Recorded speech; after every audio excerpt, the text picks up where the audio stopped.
This is the second year that the University of Rochester has participated in the Pride Parade.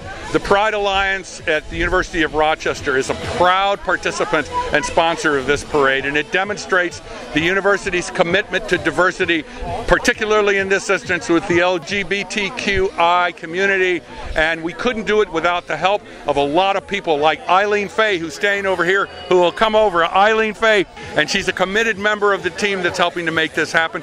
So I'm holding some pamphlets.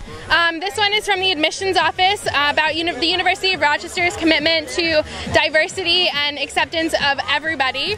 And then I also have this from the University of Rochester Rare Books and Archives, which is, I work there with Eileen. And it's the Empty Closet, which is just a LGBTI pamphlet, I guess, that they used to publish, and now is a community effort. I got the idea, since the Empty Closet was founded here by a student group called the Gay Liberation Front, if we could hand out copies of the first issue. So these are the two brochures that we're going to be handing out. It's the front and back covers. Well, there's a QR code on the back. If you scan it with your smartphone, you can go to the online archives and see the whole issue as well as other issues. I worked with the Gay Alliance of the Genesee Valley to put online the back issues of the Empty Closet newspaper. We have a full run of the newspaper here in Rare Books and Special Collections, and they used that to actually get it microfilmed, and then the microfilm was scanned to create the online versions. It was started in December of 1970, and the first issue came out in January of 1971. It was published at the University of Rochester until June of 1973.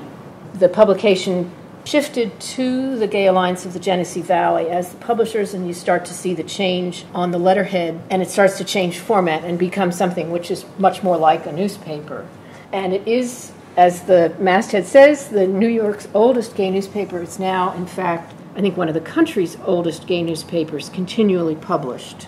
It's really quite a remarkable history, not only for the Rochester area, but for coverage around the country of gay rights issues and health issues, and it's not just a local newspaper.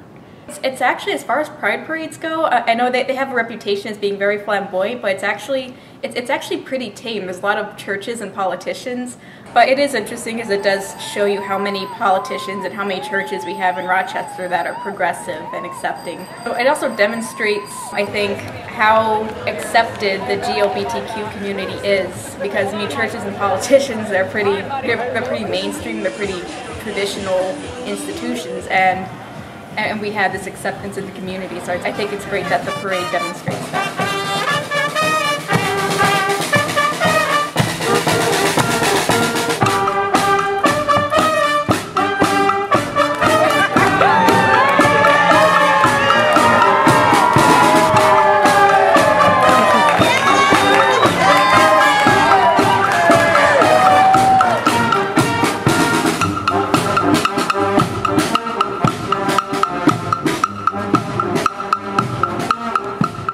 Production of the University of Rochester. Please visit us online and subscribe to our channel for more videos.